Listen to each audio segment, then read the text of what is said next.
What if, one day, the United States woke up without a president? Imagine a sudden unforeseen event that leaves the highest office in the land vacant. It sounds like fiction, perhaps the plot of a political thriller, but it's a scenario our founders took seriously. They understood the fragility of leadership and the potential for disruption. Imagine the White House empty, devoid of its usual activity. No one to command the military, leaving our national security vulnerable and uncertain. The chain of command, usually so clear, suddenly fractured. Sign laws, grinding the legislative process to a halt and creating legal ambiguity. Or represent the nation on the global stage, potentially weakening alliances and creating opportunities for adversaries. The president isn't just a figurehead, they are the chief executive, the commander-in-chief, and the face of the United States to the world. The office anchors an entire branch of government and holds immense responsibility, overseeing countless agencies and departments.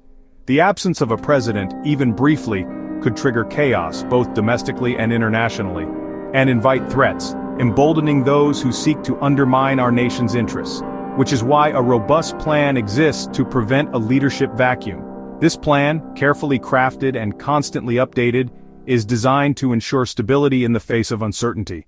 This plan is a cornerstone of American democracy, a testament to the foresight of those who established our government, ensuring a seamless transition of power in any crisis. Maintaining the continuity of government and the rule of law will explore the constitutional mechanics that prevent a void at the top, delving into the specific provisions and procedures that govern presidential succession. We'll break down the line of succession, examining the order in which individuals are eligible to assume the presidency.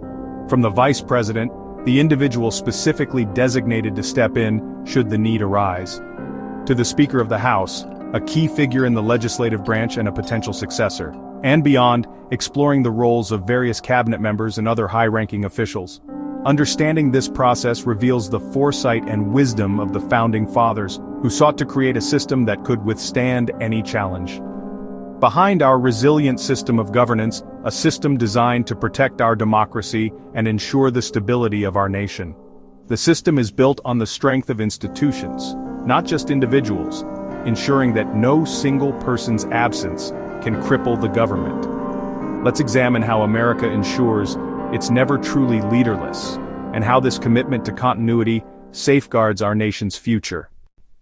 The bedrock of American governance rests upon the Constitution, a document meticulously crafted to address a myriad of potential scenarios, including the critical matter of presidential succession.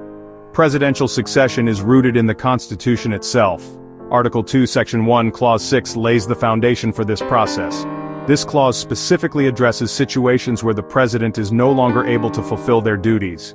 It states that if the president is removed, dies, resigns, or is incapacitated, rendering them unable to discharge the powers and duties of their office, the vice president takes over, assuming the full responsibilities of the presidency. This direct transfer of power, explicitly outlined in the Constitution, was the original safety net, designed to ensure a seamless transition and prevent any vacuum in leadership. But what if both the president and vice president are unable to serve? What happens then? This is where the constitutional framework requires further elaboration. The Constitution lets Congress decide, empowering the legislative branch to establish a line of succession beyond the vice president. This delegation of authority led to the Presidential Succession Act, a series of laws enacted over time to address this very issue. Passed first in 1792, in the early years of the Republic, and updated in 1886, reflecting the evolving needs and challenges of the nation, and again in 1947, in the aftermath of World War II, these laws expanded the line of succession beyond the vice president, creating a more robust and comprehensive system. The 1947 Act, shaped by the aftermath of FDR's death and the unexpected transition of power to Harry Truman, put the Speaker of the House, the elected leader of the House of Representatives and President pro tempore of the Senate, the senior-most member of the Senate's majority party, next in line. This prioritizes elected officials who represent the people, ensuring that the individuals closest to the electorate are next in line to lead the nation. The 25th Amendment, ratified in 1967, further refined the process, clarified what happens if the president is temporarily disabled, perhaps due to illness or medical procedure, or deemed unfit to continue in office, raising complex questions about presidential capacity. It allows the vice president to become acting president, temporarily assuming the powers and duties of the office, and provides a process for declaring the president unfit, involving the vice president and the cabinet, ensuring a collective decision-making process. These measures, taken together, ensure stability and continuity in the executive branch, even in moments of crisis, providing a framework for navigating unforeseen circumstances and maintaining national security. The legal blueprint is clear, a testament to the foresight of the Founding Fathers and the ongoing efforts to refine and strengthen the system. The government endures no matter what challenges arise, demonstrating the resilience of American democracy. The Vice President of the United States holds a unique and vital position within the American government. Their role extends far beyond that of a mere advisor or assistant. The Vice President is always first in line, standing ready to assume the immense responsibilities of the presidency should the need arise. This constitutional safeguard ensures a seamless transition of power in times of crisis or unexpected vacancy. In a crisis, whether it be a national emergency, a foreign policy challenge, or any other unforeseen event, the Vice President doesn't just act as president. They step into the role fully prepared to lead the nation. They become the president, inheriting not only the title but also all the powers and duties that come with it. The oath of office is administered, marking the official transfer of authority. The new president assumes office with full authority, ready to make critical decisions, command the military, and guide the country forward. This ensures a swift, decisive response to any challenge, maintaining stability and order during times of uncertainty. The constitutional framework is designed for a seamless transfer of power, upholding the principles of democracy and ensuring the continuity of government. Modern vice presidents are deeply involved in administration, playing a key role in shaping policy and advising the president on a wide range of issues. They are also actively engaged in matters of national security, participating in briefings, advising on military strategy, and working to protect the country from threats both at home and abroad. Their insights are crucial in navigating complex geopolitical landscapes. This level of involvement and responsibility is all part of preparing them for sudden leadership, ensuring they are well-versed in the challenges and opportunities facing the nation. History has seen this happen 9 times, each instance a testament to the strength and adaptability of the American system of government. The first instance occurred with John Tyler, a relatively unknown figure thrust into the nation's highest office. He assumed the presidency after William Henry Harrison's death in 1841, setting a precedent for future transitions.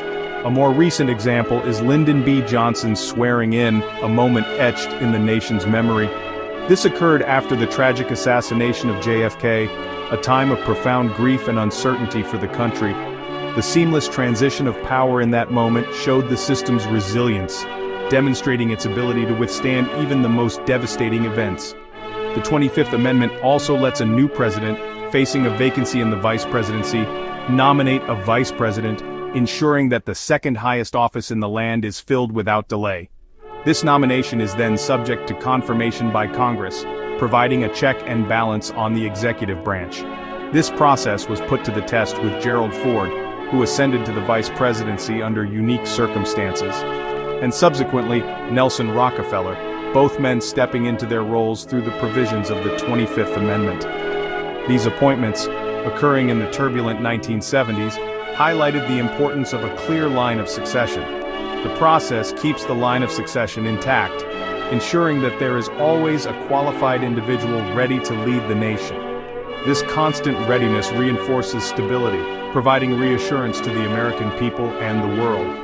The Vice President's readiness is essential, not just in times of crisis, but also in the day-to-day functioning of the government. Their preparedness is a cornerstone of national continuity, ensuring that the government can continue to operate effectively under any circumstances. The system is designed so the country never skips a beat, maintaining a steady course even in the face of unexpected challenges. Leadership is always just one heartbeat away, a testament to the foresight of the Founding Fathers and the enduring strength of the American Constitution. If both the President and Vice President are unable to serve, the Speaker of the House is next. The Speaker, elected by the House, represents the people and brings legislative experience to the role. To become President, the Speaker must meet constitutional requirements and resign from Congress. This shift from executive to legislative leadership is significant and could mean a dramatic political change. No speaker has ever assumed the presidency through succession, but the provision ensures continuity. The law prioritizes stability over partisanship. The speaker's elevation would be immediate, with the oath of office taken on the spot. The system is designed to keep the government running, no matter the political landscape. If the speaker can't serve, the president pro tempore of the Senate is next. Traditionally the longest-serving majority senator, this role is mostly honorary but crucial in crisis. Like the speaker, they must resign from Congress to become president. If all these leaders are unavailable, succession moves to the cabinet, starting with the Secretary of State and proceeding by the order of department creation. Each cabinet member must meet presidential eligibility requirements. This deep bench ensures there's always someone ready to step in. The line of succession is robust, designed for even the most extreme emergencies. The government's continuity is always protected. History has tested the line of succession, most often through presidential deaths, 8 in total, 4 by assassination. Each time, the vice president stepped in, keeping the nation stable. Nixon's resignation in 1974 was another test. Gerald Ford's peaceful swearing-in proved the system works.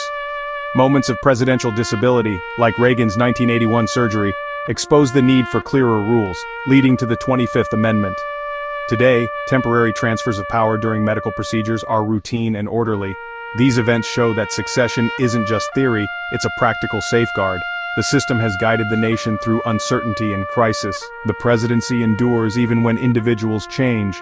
The rule of law, not personalities, keeps the government steady. Succession is the backbone of national resilience. What if a catastrophic event wiped out the entire line of succession? The law only covers the president, vice president, congressional leaders, and cabinet heads. If none survive, there's no clear constitutional answer. America would face a true power vacuum. In such chaos, Congress might try to appoint new leaders or pass emergency laws, but this would take precious time. To prevent this, the designated survivor system keeps one cabinet member safe during major events. This ensures at least one legitimate successor survives to lead. The practice is a sobering acknowledgement of real threats. Even in the worst-case scenario, the government plans for continuity. The designated survivor is the last line of defense against total leaderlessness. A vacant presidency would paralyze the federal government and delay crisis response. Economic uncertainty would rattle markets, stall investments, and threaten livelihoods. Internationally, adversaries might exploit the chaos, while allies would question America's reliability. The president's role as commander-in-chief and nuclear authority makes leadership gaps especially dangerous. Public trust would erode, potentially leading to unrest. The smooth functioning of democracy depends on continuous leadership. A failure at the top could leave lasting scars on the nation's psyche. The presidency is more than a job. It's the anchor of national stability.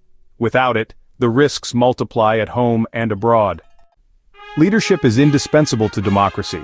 The presidency is the nation's center of gravity, guiding America through its toughest challenges. The line of succession is a testament to our commitment to never leave the country adrift. Succession laws are more than legalities. They're a promise of stability and order. The system ensures government endures, no matter the crisis. The office of president is a focal point for unity and decision-making. Even amid political debate, the existence of the office anchors national life. Our system guarantees someone is always ready to lead. Succession plans reflect our resilience and faith in institutions. In the end, it's the strength of our democracy, not just its leaders, that secures the nation's future.